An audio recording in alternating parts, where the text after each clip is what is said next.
ہم اس اڈیالہ کے باہر زیادہ ہو کے بیٹھیں گے, ہم اور لوگ آ کر بیٹھیں گے, ہم نہیں اٹھیں گے جب تک آپ عمران خان کی قید تنہائی ختم نہیں کرتے.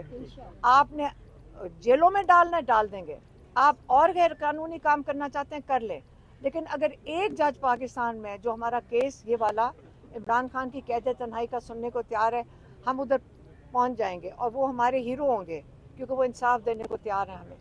دوسرا, یہ جو جج ہے جج ڈوگر صاحب, ہم پچھلی دفعہ جمعے کے دن ہم بھی پہنچے تھے کیونکہ ہم پٹیشن دے رہے تھے, اور سی ایم سہیل افریدی بھی پہنچے. میرے خیال میں کل 20 منٹ تھے, 20 منٹ کی عدالت لگ رہی تھی. چیف جسٹس 20 منٹ عدالت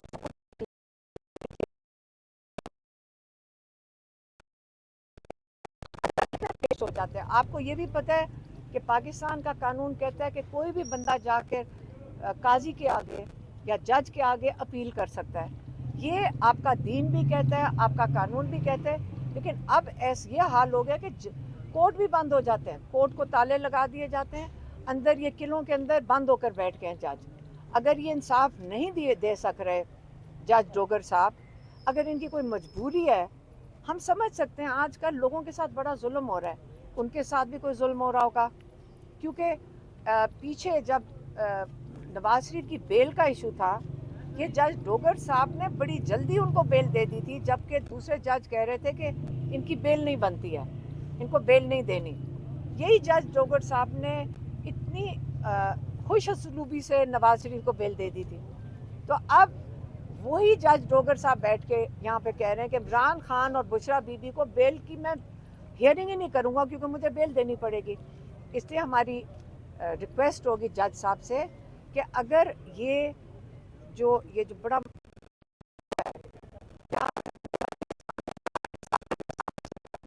اگر آپ انصاف نہیں دے سکتے, کیونکہ اس لیے تو نہیں یہ ججز کو ٹیکس پیئر کے پیسے جا رہے ہیں کہ آپ 15 منٹ بیٹھیں اور وہاں سے اٹھ کے چلے جائیں, اور جب ایک سی ایم کے پی کے آئیں ان کو بھی ملاقات نہ کریں. ہمیں تو کئی گھنٹے ہم بیٹھتے ہیں, ہمارے سے تو ملاقات چھوڑیں. انہوں نے کبھی عمران خان کی اور بشرا بی بی کی تاریخ لینے جاتے ہیں, دیتے نہیں ہیں. تو میری ریکویسٹ یہ ہوگی کہ جس جن کو مجبوری ہے آپ یہ جگہ چھوڑ دیں, کسی ایسے کو آنے دیں جو یہ وزن اٹھا سکے پاکستانیوں کو انصاف دینے کا. اتنا مشکل کام کہ یہ کوئی پرماننٹ تو کرسیاں نہیں ہیں نا, آپ گھر چلے جائیں, وزن نہیں اٹھا سکتے. انصاف تو دینے دیں جو جیلوں میں پڑے, اللہ سے ڈریں. یہ کرسی بڑی خطرناک کرسی ہوتی ہے کیونکہ اللہ کی پکڑ بڑی سخت ہے اگر آپ انصاف نہیں دیں گے. اس لیے آپ اللہ سے تو ڈریں نا. آخرت میں آپ کو پتہ ہے کہ آپ پڑھ لیں کہ کتنی سختی ہے قاضی کے اوپر کہ وہ انصاف لوگوں کو نہ دے. اور جب کہتے ہیں نا justice delayed is justice denied, تو یہ جسٹس ڈینائی ہو گئی ہے, عمران خان کو بھی ڈینائی ہو گئی ہے, ہزاروں لوگوں کو ڈینائی ہو رہی ہے. یہ پولیٹیکل کہ آپ ریزائن کر کے کسی اور کو جگہ دے دیں جو وزن اٹھا سکیں. ہم جو سب نے جنہوں نے ہمارے ساتھ سپورٹ دی ہمیں, اسی کی وجہ سے میری بہن ڈاکٹر عظمیٰ منگل کو ملاقات کر سکیں. آپ کا سب کا شکریہ ادا کرنا چاہتے ہیں, ہماری فیملی شکریہ ادا کرنا چاہتی ہے. ہمیں بڑا حوصلہ ملتا ہے اس سے, ہمیں حفاظت ملتی ہے خواتین کو. لیکن اب نیکسٹ ہمارا ٹارگٹ یہ ہے کہ عمران خان کی جو قانونی حق ہے وہ بحال کیا جائے تاکہ عمران خان کی آئسولیشن مکمل طور پہ ختم ہوگی. یہ ٹارچر ہے, ہمیں قبول نہیں ہے. مہربانی. علیمہ خان صاحبہ, کل ایک ٹویٹ آتا ہے جس میں یہ کہا جاتا ہے کہ جو بہنوں کی ملاقاتیں ہیں وہ اب سیاسی ہو رہی ہیں, اور اگر وہ سیاسی ہوں گی تو ان کو بھی بند کر دیا جائے گا ایسی کی تیسی. آپ کیا کہیں گے اس پہ؟ ہم تو پہلے کہہ چکے ہیں جیلوں میں ڈالنا ہے ڈالو, کیا دھمکیاں نہ دو. جیلوں میں ڈالنا ہے ڈال دو. کیا ہم ان کے جیلوں سے ڈر رہے ہیں؟ یہ کس کس کو جیل میں ڈالیں گے؟ پورے پاکستان کو جیل بھریں گے؟ ہمیں ڈر نہیں لگ رہا. یہ اللہ سے ڈریں. اور دوسرا, آپ لوگوں کی مجبوری ہوتی ہے وہ بھی ہم اپریشیٹ کرتے ہیں. آپ کو پتہ ہے کہ آپ لوگوں پہ کتنی سختی دی جاتی ہے, چینلز کے مالکان کو دھمکیاں دی جاتی ہیں, اور کتنا مجبور کر کے یہاں تک ہمیں پتہ ہے کہ کیا ہوتا ہے اس کے نتائج کیا ہوتے ہیں اگر آپ خبر کوئی چلا سکیں. لیکن اگر انٹرنیشنل میڈیا کو خبر دیں، کیونکہ اس دن ہمارے کسی یہاں بچوں نے پوچھا کہ انڈین میڈیا کو خبر دے دی، میں نے کہا کوئی دنیا کا چینل ہمیں، حالانکہ بہت چینلز وہاں انڈیا سے فون کر رہے ہیں، کہتے ہیں لوگ یہاں اتنے پریشان ہیں عمران خان کے لیے. لوگ عمران خان، آپ پیدا نہیں ہوئے تھے کوئی بھی تو عمران خان وہاں کرکٹ کھیلتے تھے، وہ دنیا کا ہیرو ہے. کیا وہ بھی جرم ہو گیا ہے کہ لوگ پوچھ لیا کسی نے؟ یہ جا کے وہاں کاروبار کر لے، مودی کو اپنے گھر بٹھا لیں، وہاں پہ سارے یہ بندیاں لگا دیں کہ ان کے ساتھ آگے پیچھے پھریں، تو وہ سارا کچھ ٹھیک ہے؟ وہ ٹھیک ہے؟ اور یہاں پہ ہم اگر بات کر لیں، ہماری کوئی وہ کیا کہتے ہیں پیٹریوٹزم چیلنج ہو رہی ہے، ہمیں نہیں فرق پڑتا، آپ جو مرضی کہہ دیں، لیکن اس کے اوپر یہ آج کل کی ایکسپرٹیز ان کی کدھر جا رہی ہے. انہوں نے میری پہلے بہن کا آرٹیفیشل انٹیلیجنس سے انہوں نے ایک اسکرپٹ بنا کر اور ان کا انٹرویو چلایا، ٹھیک ہے، اور پھر جو میرا اسکائی نیوز کے ساتھ جو برٹش چینل ہے ان کے ساتھ انٹرویو کے پہ بھی انہوں نے یہی چیک کر دیا.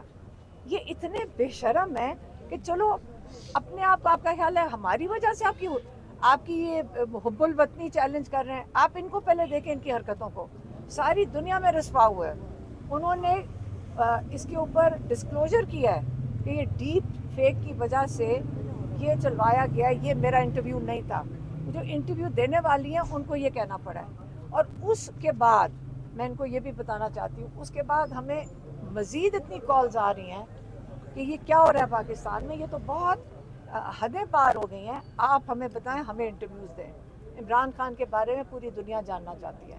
تو یہ اپنی فکر کریں جو پاکستان کو ذلیل کروا رہے ہیں ساری دنیا میں. میڈم یہ بھی کہا جا رہا ہے کہ کچھ اسٹیک ہولڈرز کے ساتھ آپ کی یعنی عمران خان کی بہنوں کی ملاقات ہوئی اور یہ طے پایا گیا کہ وہ باہر آ کر سیاسی گفتگو نہیں کریں گی یا خان صاحب سے گفتگو نہیں کریں گے. کون اسٹیک ہولڈر؟ دیکھو میری بات سنو، یہ میرے اسٹیک ہولڈرز ہیں، سارے کھڑے ہیں.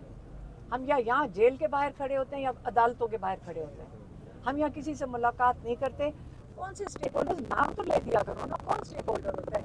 نون لیگ کا کوئی منسٹر ہے، فوجیوں کا کوئی جنرل ہے، ہم کون ہے؟ نام لیا کرو. عدلیہ میں یہ کہا گیا تھا کہ ملاقات کی اجازت دے تو ہم ٹاک نہیں کریں گے باہر سے. کس نے کہا تھا؟ جب یہ عدالت میں برسٹر میں تو نہیں گئی تھی. میں تو نہیں جا کے کہا، ہم فیملی ہیں، ہم نے تو نہیں جا کے کہا. کیا پاکستان میں کوئی کون سا قانون کہتا ہے کہ آپ فریڈم آف سپیچ نہیں ہے؟ آپ اپنے آئین کی خلاف ورزی، آپ سارے اپنا آئین پہلے پڑھ لیں، اپنا آئین پڑھ لیں. پاکستان آئین پہ چلتا ہے. عمران خان تو کہتے ہیں کہ آسم لا پہ چل رہا ہے، لیکن آپ نے کس کی دفاع کرنی ہے؟ آئین کی دفاع کرنی ہے. تو آئین کے لیے پھر بول رہے تو صحیح نا آپ لوگ، آپ بولیں تو صحیح اپنے آئین کے لیے، آپ اپنے حق کے لیے بولیں. وہ آئین آپ کی حفاظت کرتا ہے. میں تو بول لوں گی، لیکن آپ کیا کریں گے اس کے بعد؟ انڈین میڈیا کے حوالے سے کویشچن اس لیے ہوا